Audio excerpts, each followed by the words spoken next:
Hi, Anne. Welcome to the Healed and Cash Flowing podcast show. How are you? Kat, I am super stoked to be here. Thank you. Oh my God, I'm so excited. I know we're going to have a great conversation. So, Me for those that too. don't know you yet, tell us a little bit about yourself. Yeah. Well, hey, everybody. My name is Anne Alexander Sieder. I am an American actor who is living and working in Germany. I moved here for love, not my career, about 30 years ago, but I have managed to make both work, even though I took a 16-year hiatus to begin with. And I'm happy to get into all of that right now. Actually, you can even see me on Netflix. I'm in a Hallmark Christmas movie, A Heidelberg Holiday.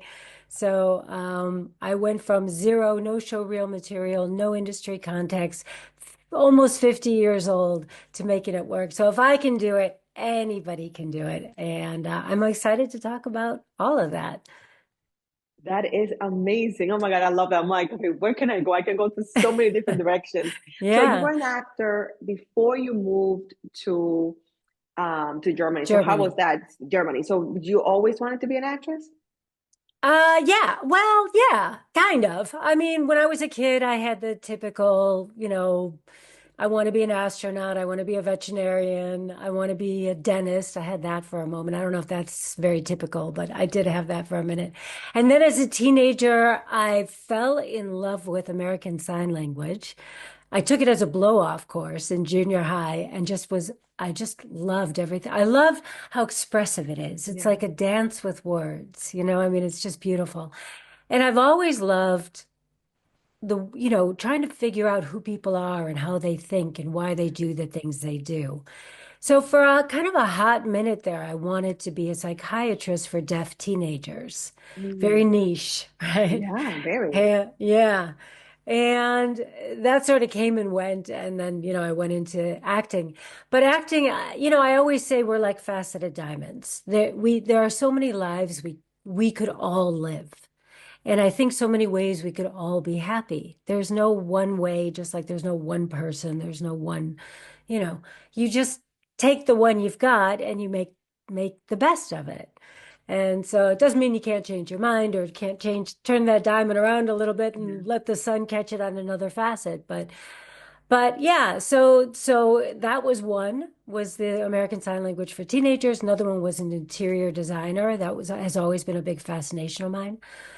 But I really went all in to acting when I was about 17. Moved to Chicago. I was born and raised in Detroit, moved to Chicago and studied at like a conservatory style school where the instructors used to bring in people from RADA, some of the coaches from RADA, which is the Royal Academy of Dramatic Art in Okay, London, thank you. Yeah. and then finished up there and kind of did the typical like backpacking around Europe with a Eurail pass, and fell in love with Europe and was very distracted by all of that. And so I would live in Europe for a little bit, then I would come home, then I'd live in Europe, then I'd come home. And so I've actually lived in Europe longer than I've ever lived in America. Wow. So yeah. Yeah. And I love what you said, America, because that's how I used to say it when growing up, we always say we're going to move to America. So I haven't heard that in a long time. I love that. Really? Oh, that's so Yeah, funny. because Yeah, yeah, maybe. I'm from the Caribbean. Yeah, that's where you come from, Yeah. America. That is Yeah. so funny. So I have another friend that also loves Europe. She's actually from Germany and she cannot wait to go back. She loves it. She loves Europe so much. So you're acting, um, you're loving it. So what did you love so much about it? And were you able to like find yourself as you were acting, or was that a process? Ooh, that's a great question. I've always loved it. It's super, super challenging to be vulnerable in that way, to really be vulnerable in a way that's truly authentic and not acted, not, Yeah. going through the motions of being vulnerable. And it's really challenging. It's hard. There are certain that's I think that's probably like my biggest. I don't have any problem with tears. Like that kind of vulnerability doesn't faze me, but the being weak, asking for help, that's like a really hard one for me. And so when I'm faced with characters that are put in that position, ooh, I really struggle with that. But I always find it interesting because I mean, everybody, there's not one person on this planet who hasn't felt helpless at one point in their life or another. So it's just finding that kind of common ground between myself and the characters. Um, I forgot what your question was. Yeah, yeah, no. So how did so did you find the acting help you find yourself? Myself. Yes. So, it's so interesting what I've learned like through being a coach now for so many years and also being an actor. I didn't realize that there were so many techniques in speaking with other coaches Mhm. that I'm already familiar with because they're acting exercises. So we use a lot of associative memory. Um, you regress yourself sometimes to get more in Mhm. touch with characters. This is more for the method acting, Yeah, but that and actors are very kind of in touch with we want that connection. That thing that really it scares a lot of people, like sitting there and just looking into someone's eyes. And there's something weird about us, right? We just kind of need that. And yeah, so you put like a bunch of actors in a room and they will, immediately start looking for who can I connect with, where can I. So it does help you find yourself in many ways because you feel safe in those environments to explore those things. But I think, we're all like this three-dimensional puzzle. And I'm 58. I am still discovering things about myself, yeah, you yeah, know? And I don't know that it'll ever stop. I hope it doesn't. yeah, yeah. No, I don't think so. I don't think so. So it's fascinating how you're doing this thing that you love, and then did you speak German before you moved to Germany? I did not. No. I mean I probably had the same five German words that you Yeah, have. Kindergarten, Gesundheit, Zeitgeist, right? I mean it wasn't like anything special, but yeah, so that was a big stumbling block because I had been SAG-AFTRA in America and I was yeah, working on my equity card. And I was for the first time, like in my mid to late 20s, was the first time I didn't have to work any kind of like extra jobs. I was just yeah. making my living being an actor, Wow, which was amazing. amazing. And of Yeah, course you don't need much money when you're that age either. So I'm cognizant of that. But also I felt really good about where I was and where I was going. And then life threw me this curveball in the shape of this hot German guy and that was that. And then I ended up in Germany and I was pregnant right away. And I didn't see a way forward, to be very honest, with my acting Wow, career yeah, because you have to speak, you have to at least be able to comprehend what's being said to you so that yeah, you can react to it. And I didn't. So that took a while. And then, of course, I also wanted our son to be bilingual. So it was really important to me that English was our language at home. yeah. Otherwise, I'm pretty good with languages, so I probably would have just if it had just been me, I would have forced my husband to speak Only German German. with me. Yeah, so that my German would be amazing. But because our son was there, I wanted his English to be amazing, so I put my German on the back burner. That's And amazing. That's a huge sacrifice. I did not do that actually. So I commend you for that. I did the opposite. So my daughter doesn't speak very, very little Spanish because I was still learning. And yeah. I knew that if I took that break, I just knew that I was going to lose it. So I commend you for that because it's a huge sacrifice. I hope he appreciates that. Yeah, I don't know if he realizes that I did sacrifice for him. Yeah. Yeah, I don't know that he actually realizes that. Maybe he might someday. But I know he appreciates his English is flawless. You can't Beautiful. tell. And his German is flawless.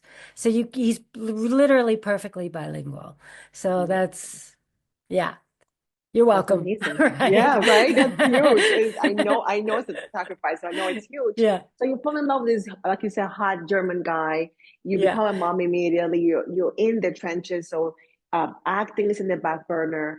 How did you cope with? Did you miss it? Like what was happening inside for you as that this was happening? Yeah.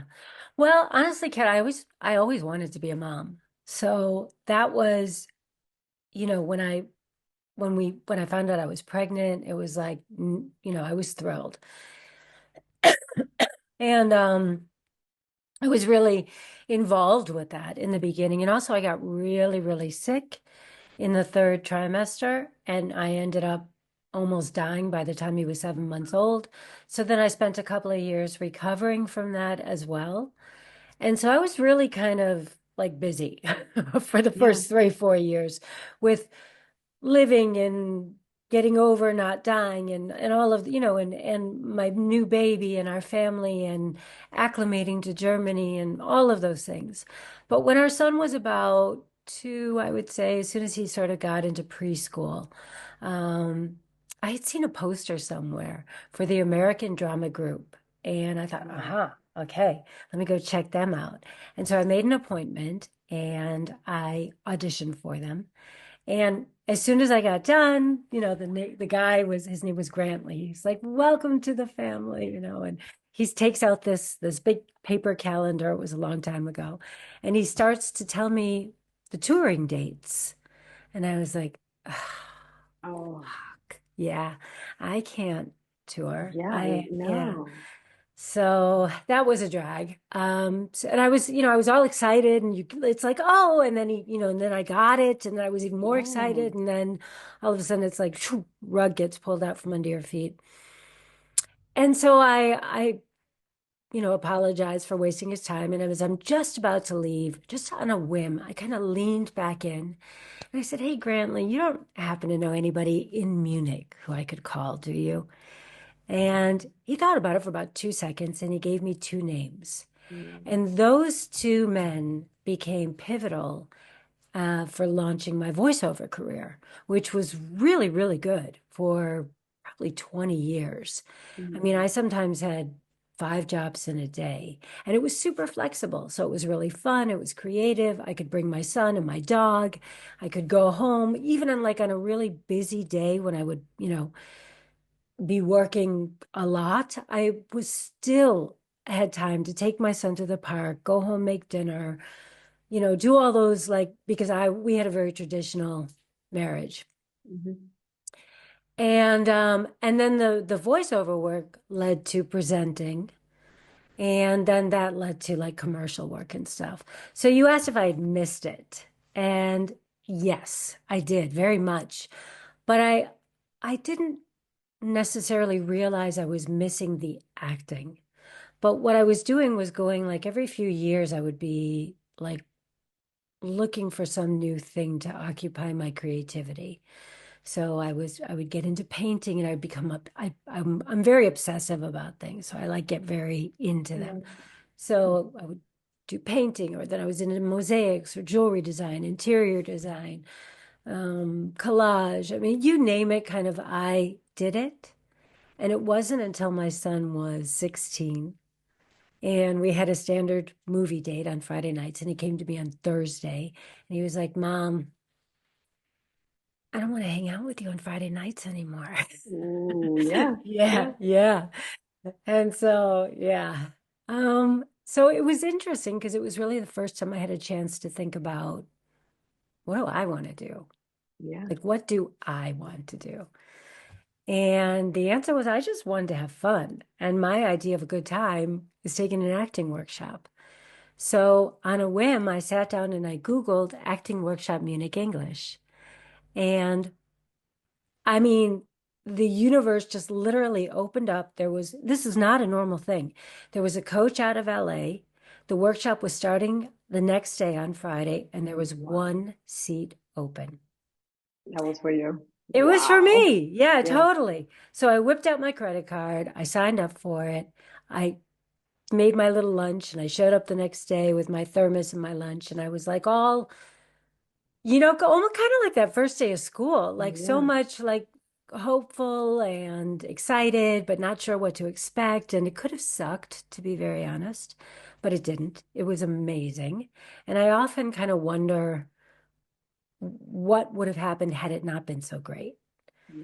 But what I realized was like I had this pilot like going on these 16 years that I was kind of unaware was burning the whole time because in that acting workshop, it just combusted. And I was like on fire. And I came home realizing that's my element. And I've been trying to breathe underwater for 16 years. Mm. And I need to get back into it. That's incredible. And I love there's so many parallels and so many constants. Like I see how you transform and adapted, like you made everything work. I don't know if you realize that. Like you're like, okay, can I do acting because I schedule my voiceover, and you just dove into that. And then channeling your creativity. I love that you know I'm creative. How do I get it out? If the main outlet that I want is not available, I'm gonna use another outlet. And I think that's probably how you were able to make it all those 16 years, because you did not just say, well, you know, life sucks. You found a way to make it work for you. For sure. I mean, I was doing so many different things. I did blogs before blogs for a thing. I used to make my son, we had a YouTube channel called Mark's Munich. And I'm so pissed that he didn't keep it up. I mean, he would be just like set for life if he had just kept doing it, you know? But Oh it was like yeah. before even YouTube was a big thing. And he Yeah. was so cute. And he was out there as like a little tour guide with a little t-shirt and everything. That's adorable. That's adorable, but it worked. Oh my God, that's amazing. Yeah. So then Yeah. 16 years go by, you go back. So what happens?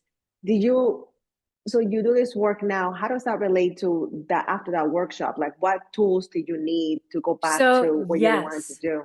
such a good question. So for me, I was rusty, right? Acting is it's a skill and you have to keep it sharp in order for it to be good. And so my instrument was very out of tune. And so I knew that I needed more training in order to get my skills sharp again and get my confidence in my skills. And so the problem always presents the solution at the same time, always. So the answer was I needed more training. So now that presents the second problem because as I said the acting workshops in English in Munich were not a thing. That just was a total fluke. So that meant I could fly to London, New York, LA and try and get that that training from these high caliber instructors that I wanted to work with. But obviously, that would have been cost prohibitive to do on a regular basis and also time prohibitive because I couldn't just keep, fly around the world every month. Yeah. So, problem presents a solution. I needed the training here in Munich. So I was like, okay, let's make that happen. And then I started to reach out to coaches that I had always wanted to work with, people I'd always heard about. And I started to bring in these amazing coaches to Munich, like once, sometimes twice a month. Because I knew that if I could just find a handful of other actors to take the workshops with me, all I was looking for was to get the training at the same price that I would pay if they were already in Munich. Mm, yeah. But what ended up happening super quickly was I got free training. I was building a community, which that's like I didn't even know about the word community. It wasn't a Mhm. thing back then. But I didn't realize how important that would be to later when I was actually relaunching my career. And I was earning easily between 1,000 and 2,000 per workshop. So I was like, oh, this is interesting. But I was super myopic about it. I just wanted the training. That was all I was interested in. I wasn't interested in making it a business, not a side business. I just wasn't interested in any of that. I just wanted to get the training and relaunch my acting career. So when I felt good, when I was like, okay, I think I'm ready for this again, was about a year and a half into it. And then I just stopped. And then I started to do all the things that I had done as a young woman, which, to be very honest, I didn't have much of a strategy as a young actor. I got lucky to be really honest with it. I mean, I'm not trying to knock myself down. I Yeah. do believe in my talent, But there are so many talented people out there, so it wasn't, I happen to know some people and who got me some good things and that led to other good things. And so that's not repeatable. You Yeah. actually have to have a strategy and a framework. And I also realized pretty quickly I had some limiting beliefs that I needed to get Mm. over around my age, around my lack of perfect German. And so that was when I became a life and career coach, was to get over my own limiting beliefs. And the thing that was so interesting for me was it made me realize, oh, I can just adopt somebody else's framework and strategies and condense my own timeline and not have to learn all this by trial and error. So what else don't I know? Aha, there's a lot I don't know, you Mhm. know. And that's when I started to, well, I had already realized that acting is a business, that I was in the business of being an actor. Yeah. And so I needed to find out about like, okay, what am I selling? Who's my target audience? What's my market? All of those things. So I really started to take program after program after program. I'm a pretty easy sell if I know that I need something. It's interesting. I find that people fall into different categories as a Yeah. coach, especially with this, and I'm sure you see this as well.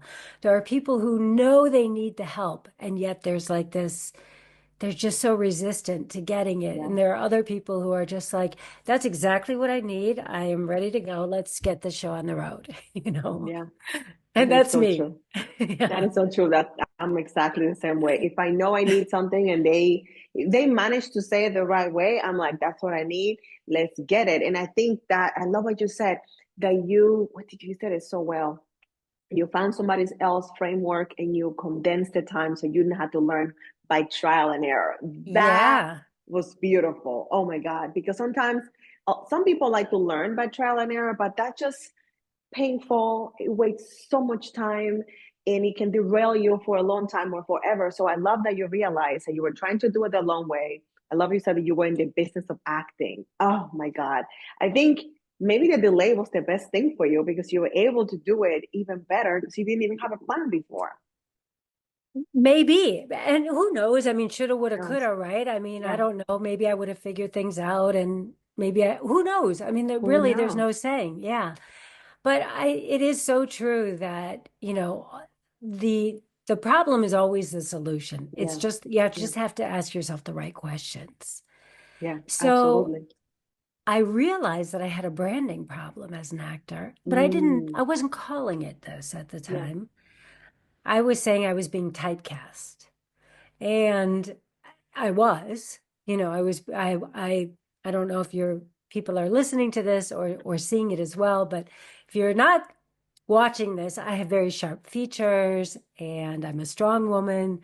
And so I'm dark, I have dark hair. So I was being cast a lot as like, oh, I just heard the best thing, bitch in charge. I The gotta bitch love in that. charge, yeah.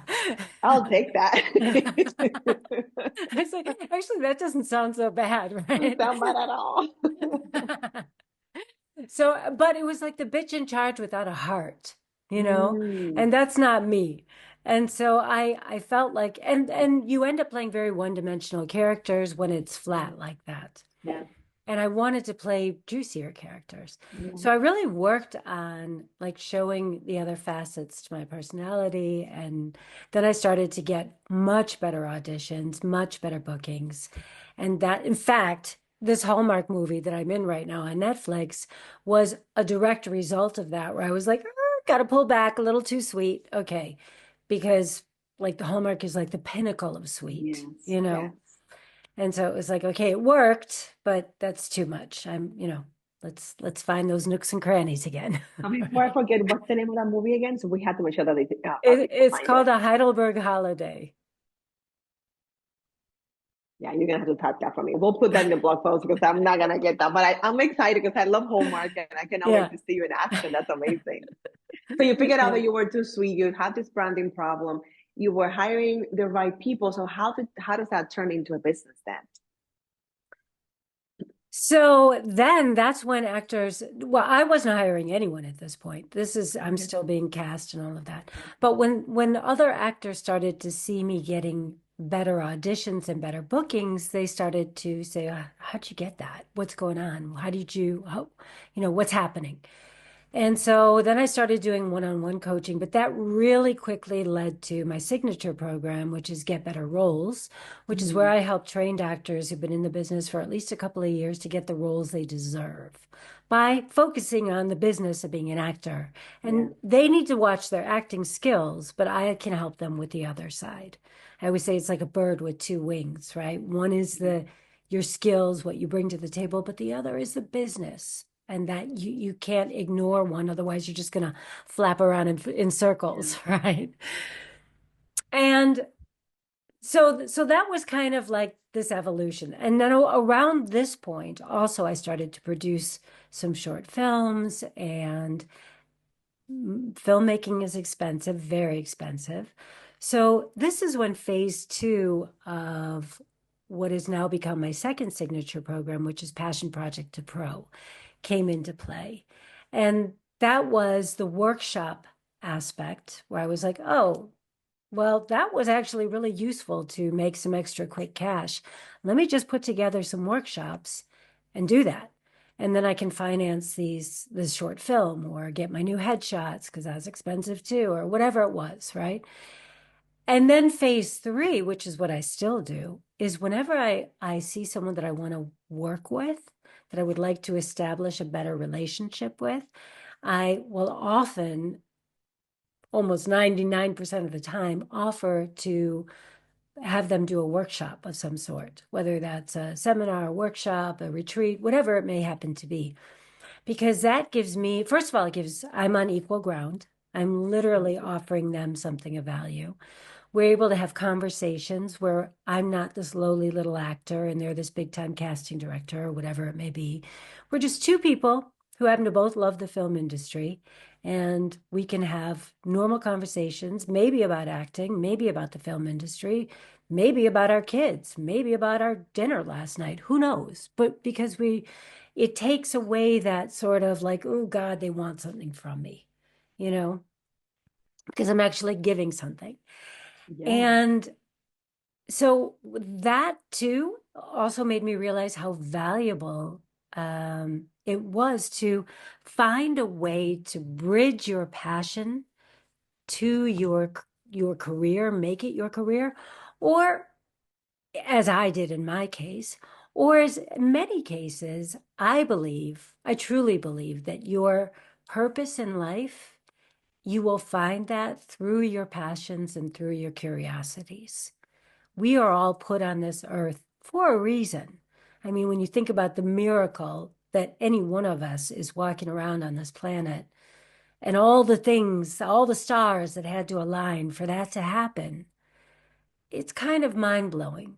So it's not random that we're here. And it's not random that we each have these very unique curiosities and passions, often like mine with ASL and psychiatry, right? So that can be very sort of like, whoa, how does that fit together? And yet it does.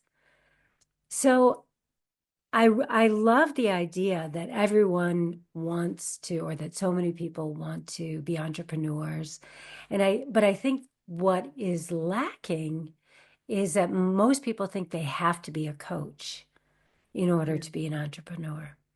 And what that ends up leading to is a lot of people feeling like they're just trying to stay two steps ahead of the people behind them. So they're always like looking over their shoulders, trying to see, oh my God, are they going to catch up to me? Like, oh, and it leads to a lot of imposter syndrome.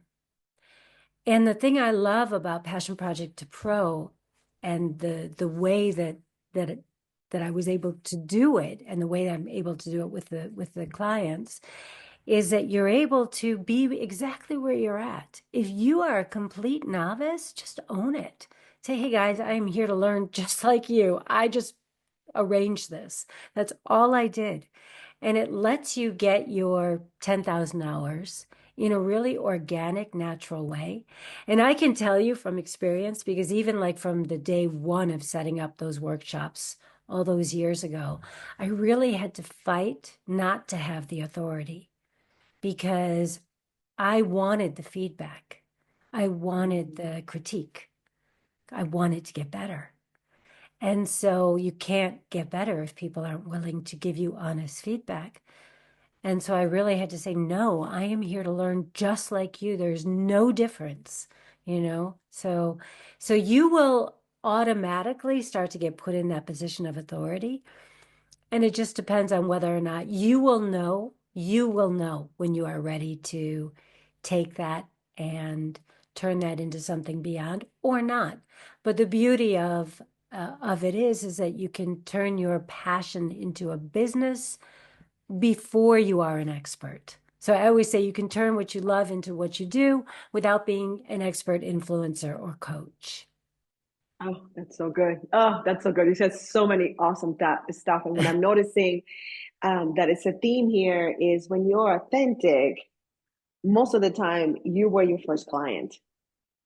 And because you Always. were your first Yeah. client, if you listen to that, if you stay with that and not, like you said, own it and like, hey, I'm a novice or I'm learning this or I struggle with this. That's I think that's the most powerful. People connect with that. I struggled with X, Y, and Z, and now I don't, and that's why I can help you. I know what you're going through, and I loved the fact that you made it your own, and I think that's the biggest thing that I'm hearing from this is own where you are in the moment and also be the kind of entrepreneur that you're supposed to be, not what everybody else is doing. Yes. And I'm sure, Kat, you see this too, right? When you'll be in like a group. I don't know if you have any mentor coaches. I do. Oh So yeah, for sure. mentors is, yeah, of Yeah. course. So a lot of times what you'll see in some of the bigger groups that I'm in, like somebody will post once a week, "Hey guys, I'm really dealing with imposter syndrome. Anybody else?" And then you'll see like 196 people respond, "Yes, me too. Yes, me too." And the reason that they are dealing with imposter syndrome is because they weren't actually ready to step into that Mm, role yet. yeah. And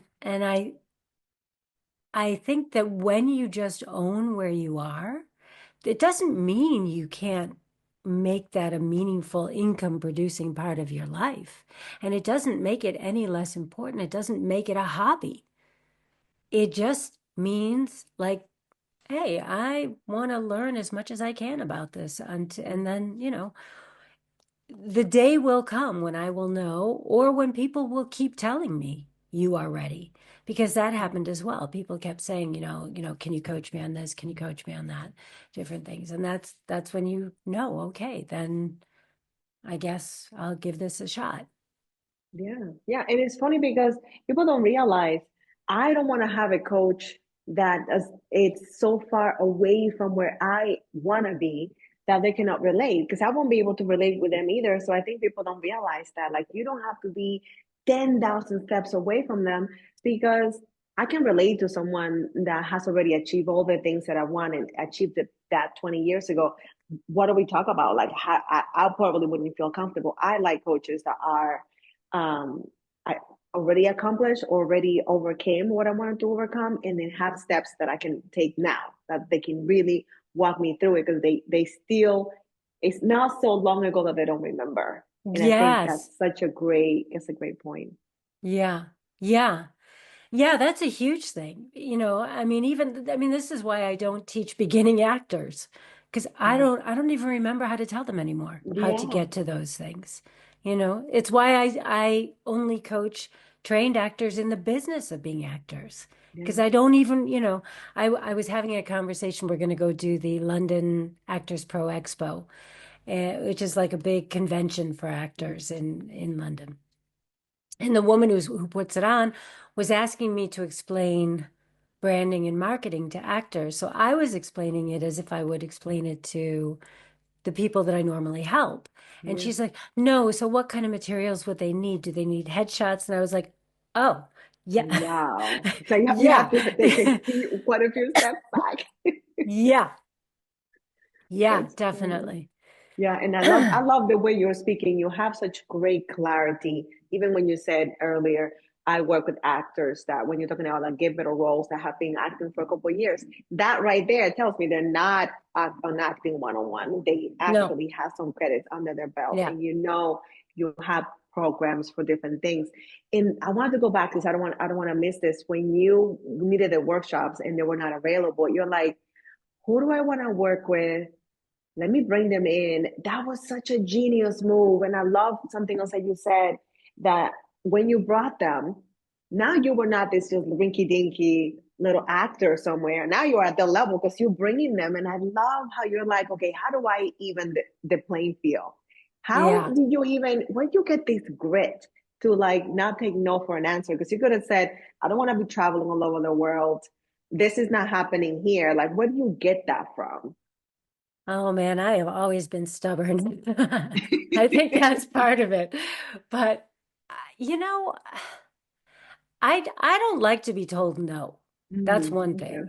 I mean, and whether that's, like because people were saying it. My husband was like, he's not in the film industry at all. Yeah. And none of our like our friends here are in that either. So Yeah. they were all like, "Are you sure? You're almost 50 Yeah. years old. I mean, isn't this the time when people are like hanging it up and not Wow. continuing?" And there were a couple of things. One was I realized as a young woman, I probably let fear stand in my way Mm. more than once. Okay. Probably, I definitely did. And I realized as a grown woman that fear, I think I thought when I was young that fear just like grown-ups aren't afraid.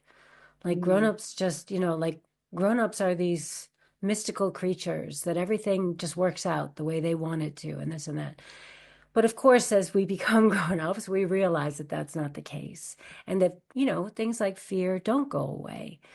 So for me, I always realized that I would let it stand in front of me, literally like a bully. Mm. And and here's the other thing. Our lizard brain, or whatever you want to call it, will come up with so many logical reasons why you shouldn't do something to cover the fact that you're actually afraid, that you're afraid of failure, you're afraid of, whatever it may be. There are a million things, right? But it always kind of that you're afraid you're not enough. These are like the three core things, right?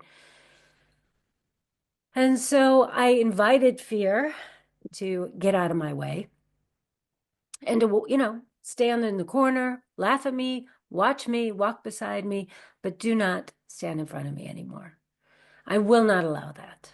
And that was very empowering and very freeing just to say, hey, I may fall flat on my face. I may not succeed, but I don't want to get to the end of my life and look back and think, what if? What if I had just tried? And yeah, that's really what it boils down to for me.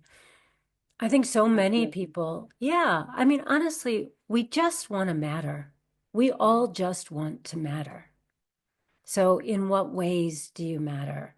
And to whom do you matter?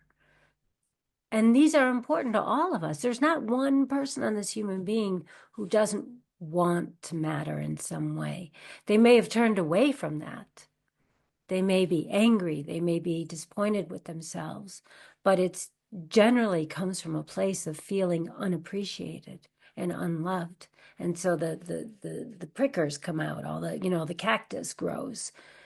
And so they make themselves unlovable to protect themselves. But it all stems from what we all want. We want to feel like we're significant, that it meant something, that it wasn't all for nothing. And I don't know. I think sometimes I think I will do that through my acting, or I have done that through my acting. Other times I think maybe it's more through my coaching. I definitely see an immediate, like with, I never know who I touch Yeah.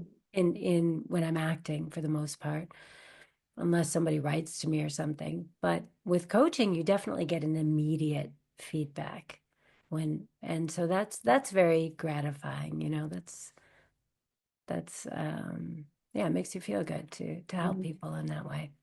That's beautiful. I have a friend.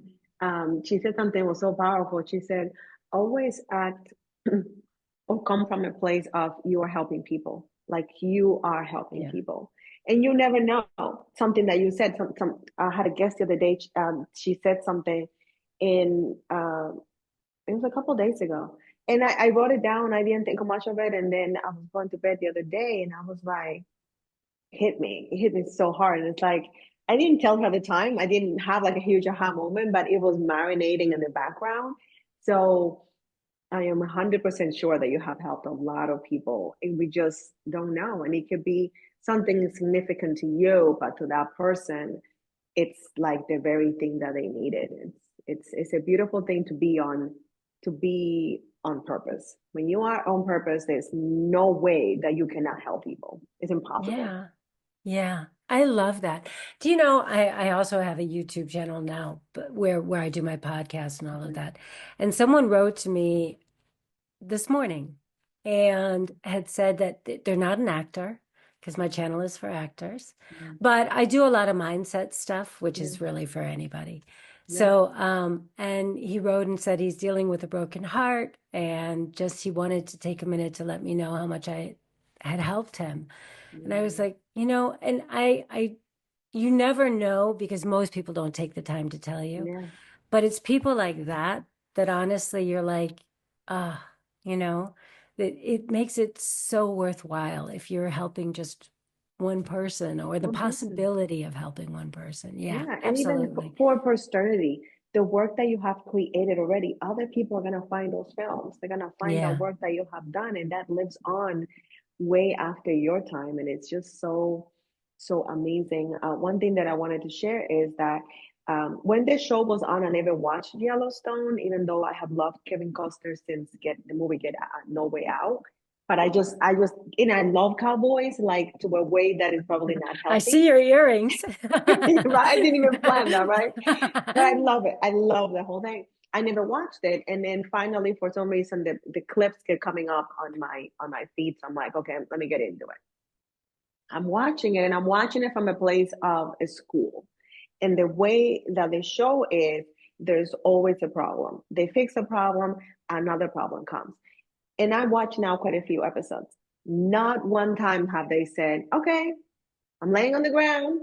It's over now. We're Right. done for. Yeah. Not one time. And I'm Yeah. like, I'm watching it, and these characters keep doing this, and I'm like, how many times have I said, "Oh well, I tried," right? And in listening to your story, you found so many ways to redirect. You found so many ways to say, "Okay, I did try that, but then you created opportunities for yourself." And I just want to commend you for that because it's easier to give up than keep getting those no's because it stings after no after no after no. It doesn't feel so good. So I just want to come No. and then just bring to your awareness if you were not aware that it's a rare thing to be stubborn and it's a gift to be stubborn like Yeah. Well, thank you. I appreciate that. I don't know if my husband would agree to that. that. Well, he's Yeah. stuck around all this time, so Yeah, there's that's gonna true. be That's something true. to that. He's stubborn too. That's why. I am sure he is. Oh my God. Do Yeah. you Yeah. have anything coming up that you would like our audience to be a Yes, part I of? absolutely do. So I'm launching Passion Project to Pro. That is not just for actors. I already have some people, I mean, from all different walks of life.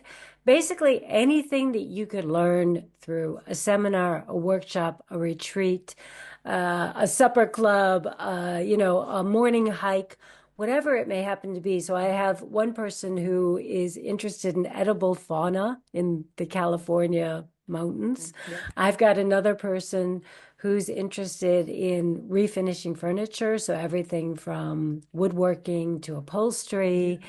to eventually her plan is to turn that into like, flipping furniture.